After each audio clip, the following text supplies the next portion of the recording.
नईम हैदर पंजोता जो है वो इस वक्त पेशावर हाई कोर्ट में मौजूद है। हाई कोर्ट से बाहर आ रहे हैं, उनसे हम गुफ्तगू करने की कोशिश करेंगे। जी नहीं साहब, इस मूव के बारे में क्या कहते हैं नईम भाई? देखिए- आर्टिकल 255 क्लॉज 2। देखिए, बहुत शुक्रिया, बड़ी नवाजिश। हमने आईनी तौर पर रजू किया, पेशावर हाई कोर्ट में हमने इस्तदा की। पेशावर हाई कोर्ट ने इसके ऊपर समाअत की। चीफ जस्टिस साहब खुद अदालत के अंदर मौजूद थे, आए, उन्होंने हमारा मौक़िफ़ सुना। हमने उन्हें बताया कि उज़र बनाया गया गवर्नर खैबर पख्तूनख्वा की तरफ से, जो कि बिल्कुल इलीगल था। आर्टिकल 130 बड़ा वाज़ह है, सब क्लास 8, जिसके मुताबिक कोई अगर चीफ मिनिस्टर इस्तीफ़ा देता है तो वो उसको ज़रूरी नहीं है कि गवर्नर उसको वापस करे, एक्सेप्ट करे।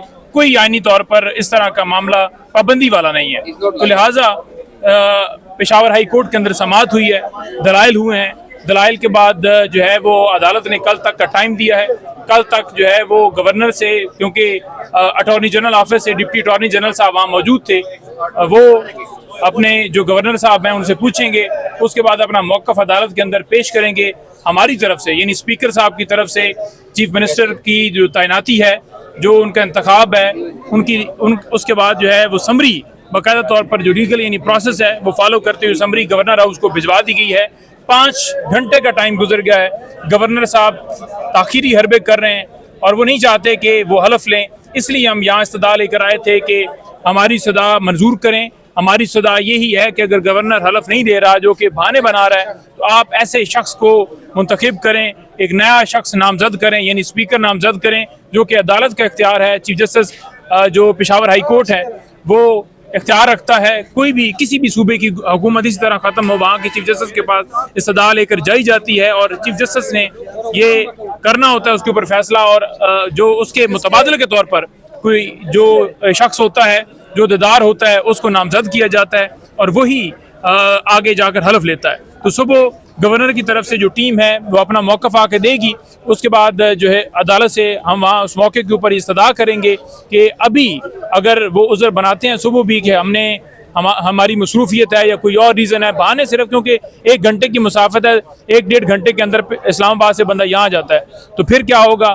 फिर अदालत से यही इस्तदा की जाएगी कि अगर वो कोई बहाना बना रहे हैं, यानी अगर सुबह वो बनाएंगे तो नए बंदे को जो है वो उसको नॉमिनेट करें कि वो चीफ जो हमारे चीफ मिनिस्टर साहब हैं उनका हलफ ले। पंजोता साहब, आप क्या ये नहीं समझते कि गवर्नर की ये तदबीर उल्टी पड़ गई, जो उन्होंने 15 अक्टूबर का वक्त दिया और आपके पास एक कानूनी रास्ता निकल आया और आप फिर हाई कोर्ट भी आ गए? इस हवाले से क्या कहते हैं? देखिए, उन्होंने जो जवाज़ बनाया वो बिल्कुल इलीगल था, उनके पास इख्तियार नहीं था। उन्होंने जो रात को ट्वीट्स किए वो भी गलत थे। उसके बाद ही रात को अली मीन गंडापुर साहब ने फ़ौरन उसके ऊपर कहा कि ये जो आप कह रहे हैं कि दस्तखत मैच नहीं करते, ये दस्तखत मेरे हैं। फिर फ्लोर ऑफ द हाउस उन्होंने खड़े होकर असम्बली के अंदर भी अली मीन गंडापुर साहब ने कहा कि ये दस्तखत मेरे हैं। यानी आप किसी के दस्तखत के ऊपर एतराज़ तब लगा सकते हैं कि आपको डाउट हो कि वो शख्स उसने दस्तखत नहीं किए या किसी और ने किए हैं। तो जब वो फ़र्द खुद कह रहा है, चला के कह रहा है कि मेरे हैं, मैंने किए हैं, तो फिर वाज़ह नज़र आता है कि ये जो 5-6 दिन का बुरान बनाया गया, हफ्ते का, ये जानबूझकर पैदा किया गया। और ये जमहूरियत के दावेदार जो पीपल्स पार्टी वाले हमेशा करते हैं, अलम बुलंद करते हैं, बात करते हैं, हालांकि वो है नहीं, तो वो वाज़ह नज़र आते हैं कि ये जमहूरियत पर, आइन पर हमला करने वाले लोग हैं, जो आज वाज़ह तौर पर आइन के ख़िलाफ़ खड़े हैं, जो आइन को नहीं मान रहे, जो आवाम के मैंडेट को तस्लीम नहीं कर रहे, जो डेमोक्रेसी के ऊपर यकीन नहीं रख रहे, जो चाहते हैं कि सूबा जो है खैबर पख्तूनख्वा वो बग़ैर हुकूमत के चले, वहाँ पर वज़ीर आला ना हो, वहाँ पर गवर्नर समझता है कि वहाँ जो हलफ है वो ना लिया जाए। लिहाजा ये बिल्कुल गैर आइनी अमल है, जिसके लिए हम आज पेशावर हाई कोर्ट में हमने रजू भी किया और अदालत ने कल पर समाअत मुलतवी करते हुए कल अदालत सुनेगी और हम उसमें कहेंगे कि अगर ये कल भी बहाना बनाते हैं तो एक नया बंदा मुंतखब किया जाए, नामजद किया जाए, जो हलफ ले सकता है। क्योंकि आइन का आर्टिकल 255 वाज़ह कहता है, उसका सब क्लास 2, कि अगर जो है वो गवर्नर उज़र बनाता है, बहाना बनाता है, जानबूझकर कोई इस तरह की चीज़ पैदा करता है, तो फिर चीफ जस्टिस साहब के पास इख्तियार है कि वो नया बंदा नामजद कर सकते हैं। बुखारी ने अभी कुछ देर पहले कहा है कि ये नॉन कस्टम पेड जो हैं वो वज़ीर आला हैं, ये गैर आइनी तौर पर मुंतखब हुए हैं, क्या समझते हैं? इनकी वफाक के अंदर जो हुकूमत है, पंजाब के अंदर जो हुकूमत है, जो पीपल्स पार्टी की सिंध के अंदर है या बलूचिस्तान के अंदर है, یہ ساری کی ساری حکومتیں جو ہیں نان کسٹم پیڈ ہیں، NCP ہیں، بغیر ٹیکس کی یہ گاڑیاں ہیں.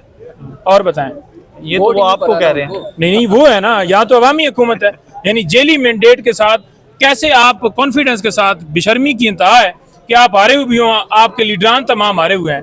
یعنی نواز شریف، شہباز شریف، مریم نواز، یہ تمام تو اپنے وارڈ ہارے ہوئے ہیں. تو ان کو شرم نہیں آتی کہ اپنے وارڈ بھی ہار کے یہ دوسروں کے بارے میں بات کرتے ہیں اور ایسی بات کرتے ہیں جو کہ جس کا کوئی جواز نہیں بنتا. نواز شریف نے 2021-22 پہ جو ہے وہ ٹویٹ کیا تھا اور 12 اکتوبر کی انہوں نے جو ہے وہ مذمت کی تھی، شب خون مارا گیا ایک جمہوری حکومت پر. ہر دفعہ وہ ٹویٹ کرتے رہے ہیں، اس مرتبہ انہوں نے 12 اکتوبر کا ٹویٹ نہیں کیا. دیکھیں 12 اکتوبر کا جو ٹویٹ وہ کرتے تھے، اس کے بعد کیونکہ انہوں نے بہترین جوتے دیکھے کالے، جس کو انہوں نے پھر کہا کہ اچھی چیری بلاسم والی جو پالش ہے وہ لگانی ہے، تو انہوں نے لگانا شروع کر دی ہے. تو وہ جو ٹویٹ تھے وہ ٹویٹ تو ختم ہو گیا نا. اب کیونکہ وہ کر رہے ہیں پالش، آج آپ دیکھ لیں کہ TLP والوں پہ جو ظلم ہوا ہے، جو بربریت کی گئی ہے، جو تشدد کیا گیا ہے، جو گولیاں ماری گئی ہیں پرامن لوگوں کے اوپر، ٹھیک ہے جی. تو اس میں یہ تمام لوگ شامل ہیں، نون لیگ، پیپلز پارٹی، اس کے علاوہ جو ان کے تھادی ہیں اور جو ان کے ہینڈلر ہیں، یہ تمام لوگ شامل ہیں. انہوں نے بڑی زیادتی کی عوام کے اوپر، ظلم کیا ہے. اس سے پہلے یہ 26 نومبر کو کر چکے ہیں اور یہ ان کی عادت بن چکی ہے کہ لوگوں پر گولیاں چلائیں گے تو ان کو ہوگا آگے سے کچھ نہیں. اور یہ میسج دے رہے ہیں اسرائیل کو، امریکہ کو کہ دیکھیں پاکستان میں اگر فلسطین کے حق میں لوگ نکلتے ہیں تو ہم ان کے اوپر آپ کی خاطر گولیاں چلاتے ہیں. ٹھیک ہے جی. تو یہ ان کے یار ہیں. یار اس وقت اقتدار میں اسی وجہ سے ہیں کیونکہ یہ یار ہیں. تو انشاءاللہ تعالیٰ ان یاروں کو ہم گھر بھیجیں گے انشاءاللہ تعالیٰ. اب ہماری حکومت یہاں پر جو سہیل افریدی صاحب ہیں، باقی تمام قیادت، ہم نکلیں گے اور ان کا تختہ پلٹیں گے. سر IG پنجاب فرماتے ہیں کہ یہ سارے الزامات ہیں انہوں نے مسترد کر دیے گئے، ایسا کچھ ہوا ہی نہیں ہے. ہیلی کاپٹر کے اوپر IG پنجاب اور محسن نقوی جو ہے وہ جو پھر رہا تھا، جو آپریشنز کی تیاریاں تھیں، جو کنٹینر کو آگ لگی، جو گولیاں ماری، ہم تو خود اس کے وکٹم ہیں. ہمارے لوگوں کو شہید کیا گیا. شفیق لنڈ جنوبی پنجاب سے تھے، انیس ستی مری سے کوٹلی ستیاں سے تھے. مجھے تو ایک نام پتہ ہے کہ جن لوگوں کو ہمارے شہید کیا گیا. اسی طرح TLP کے کارکنوں کے اوپر گولیاں چلائی گئی، شہید کیا گیا ہے، جس کی جتنی مذمت کی جائے وہ کم ہے. جو فلسطین میں ہم حال دیکھ رہے ہیں وہی پاکستان کے اندر ہو چکا ہے. کس حد تک طریق لبیک کو آپ سپورٹ کرتے ہیں؟ کوئی آپ ملنے جائیں گے، کوئی آپ کا قیادت جائے گی ان کے پاس افسوس کرنے کے لیے ان کے ساتھ جو ظلم اور زیادتی ہوئی ہے؟ جو تحریک انصاف نے ان کے حق میں کھل کے سٹینڈ لیا ہے. آج سب سے پہلے اسمبلی کے اوپر کھڑے ہو کر ہم نے ان کے حق میں دعا کی ہے، اور اس کے ساتھ ساتھ ہماری طرف سے ٹویٹس، ہماری طرف سے بیانات، ہم آفیشیل ہمارے پوسٹیں آپ اٹھا کے دیکھ لیں، تمام کارکنان دیکھ لیں، ہر بندہ ان کے لیے جو ہے وہ افسوس کا اظہار کر رہا ہے کہ ان کے اوپر ظلم ہوا ہے، زیادتی ہوئی ہے. ہم بالکل ظالم کے خلاف کھڑے ہیں. جہاں پر بھی ظالم ظلم کرے گا ہم آواز بلند کریں گے. یہی تحریک انصاف ہے.